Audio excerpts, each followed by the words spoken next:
With ARC 3.0 around the corner, I thought it would be useful to go over where I think all of the ARC exotics currently stand. I will say at the start here, if you want to know more about a specific exotic, then I will have a video on my channel.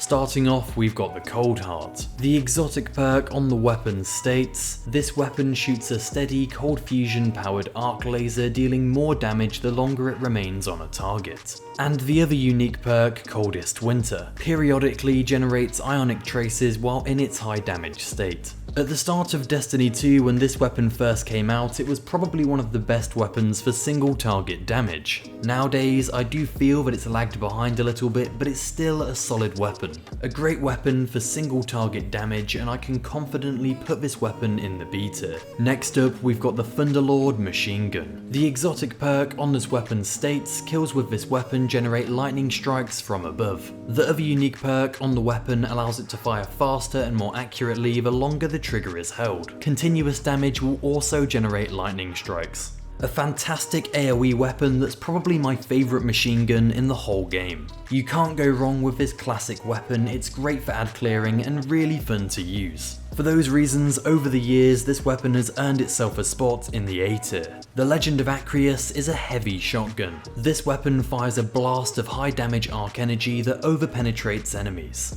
The other unique perk on the weapon allows you to detect enemies from further away with your radar. The fact that Bungie kept this in the heavy slot is a pretty good marker that it's a strong weapon. The high damage shots are great for DPS, and this weapon has a lot of potential for next season. The fact that this weapon uses heavy ammo does bring it down a tiny bit, so I'm gonna chuck it in the B tier. Moving on, we've got the Anarchy grenade launcher. The exotic perk allows grenades to stick to surfaces and chain arc bolts to other mines. I don't think I need to say much here. In spite of all of its nerfs, this weapon is still really strong and only really the Wither Horde can compare to it. For that reason, I'm going to put this weapon in the S tier. The Grand Overture is an exotic machine gun. The exotic perk on the weapon states, heavy slug launcher that charges then fires full auto when the trigger is held. The other unique perk on the weapon allows landing hits with the slug launcher to load missiles. Then holding reload will allow you to fire several missiles in a volley. A very unique weapon, but a very mediocre weapon. I just feel this is outclassed by so many other weapons, so I'm gonna chuck it in the C tier.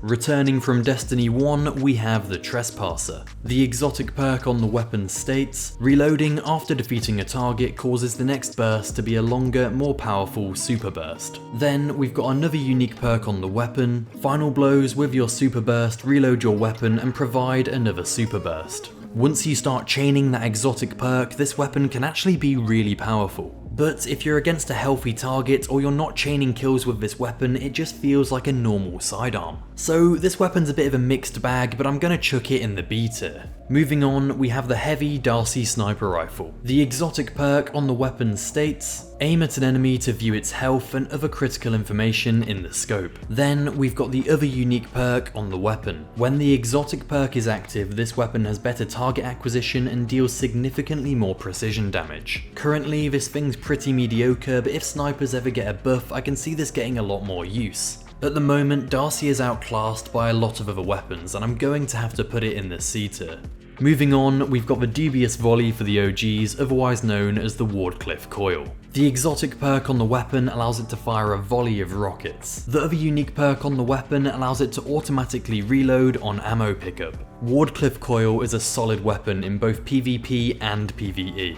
For PvP, if you're not running another exotic, this thing is just a no-brainer. Whenever you get heavy ammo, you can almost guarantee yourself a kill with this weapon. Although I love this weapon, I just feel like Galahorn outclasses it these days, so I'm gonna put it in the B tier. The Prospector is an exotic grenade launcher. The exotic perk on the weapon states, release to detonate all live grenades simultaneously. Grenades stick to surfaces and set targets on fire. So I know a lot of people love this weapon and it is a bit of a cult classic, but personally I'm not a fan of heavy grenade launchers and I'm gonna have to put this in the C tier. Cloudstrike is an exotic sniper rifle. The exotic perk on the weapon allows precision final blows to generate a lightning bolt at the target's location. Then we also have the Stormbringer perk. Rapid precision hits create a lightning storm at the point of impact. The lightning bolts and lightning storms are really satisfying to pull off, and I think this is just a fantastic sniper rifle. rifle. For that reason, I'm going to have to put it in the A tier. Divinity is an exotic trace rifle. The exotic perk on the weapon states, sustained damage with this weapon envelops the target in a field of weakness and stuns them. This weapon also stuns overload champions. The other unique perk states, targets under the effects of judgment long enough are struck with a burst of damage. This weapon is one of your 5 a day. You're never going to complain if someone in your fire team has this thing, and it's just really good. I will say a very difficult weapon to get and arguably one of the hardest weapons to get in the game, but I'm going to chuck this thing in the S tier. The Worldline 0 is an exotic sword. The exotic perk on the weapon states, use while sprinting with full sword energy to launch a heavy blink attack. Now guys, you know I like swords and I really want to like this weapon, but honestly after the whole speedrunning thing, this thing is now just bad and I can't see myself picking it up anytime soon. This is a fun weapon and it breaks my heart to do this, but I'm gonna have to put this weapon in the D tier.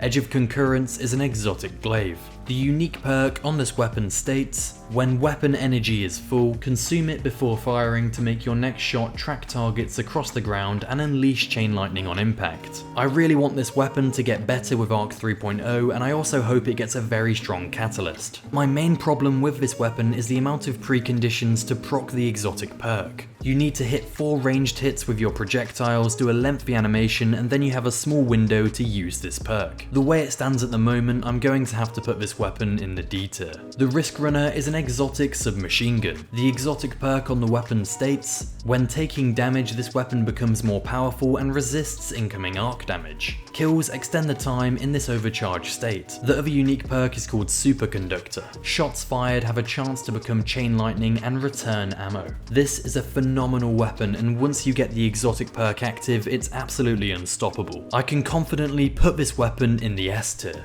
The Queenbreaker is an exotic linear fusion rifle. The exotic perk on the weapon states, fires a long-range precision arc bolt that blinds enemies on hit. Bungie, please put this weapon in the energy slot. I loved this weapon in Destiny 1 and I feel it really needs that buff, but at the moment I'm going to have to put it in the C tier. Moving on, we have the Symmetry exotic scout rifle. The exotic perk states, this weapon fires full auto. Hold reload to swap to Arc Seeker mode. Arc Seekers track towards combatants you target. Then we have Dynamic Charge. Swapping to Arc Seeker mode increases damage and partially refills the magazine based on the number of charges. Honestly, I really enjoy using this weapon, and if you don't have it, definitely grind for it in the kiosk. Normally, alternative fire modes are a bit gimmicky, but this one actually works, and full auto is a really nice thing to have too. A really solid weapon that I'm going to chuck in the B tier. The 4th Horseman is an exotic shotgun. This weapon's rate of fire is increased significantly and fires full auto. The other unique perk states, each successive shot has more damage and more spread. A great weapon for DPS and I highly recommend getting the catalyst done. I can see this weapon being even more strong with ARC 3.0 and I'm going to put it in the A tier. Finally, we have the Trinity Ghoul exotic bow. The exotic perk on the weapon states, aiming down sights and fully drawing the bow both decrease the spread. Then we've got the lightning rod perk. Precision kills grant the next shot chain lightning capabilities. Not to mention the catalyst allows for lightning rod to trigger on any arc damage final blow.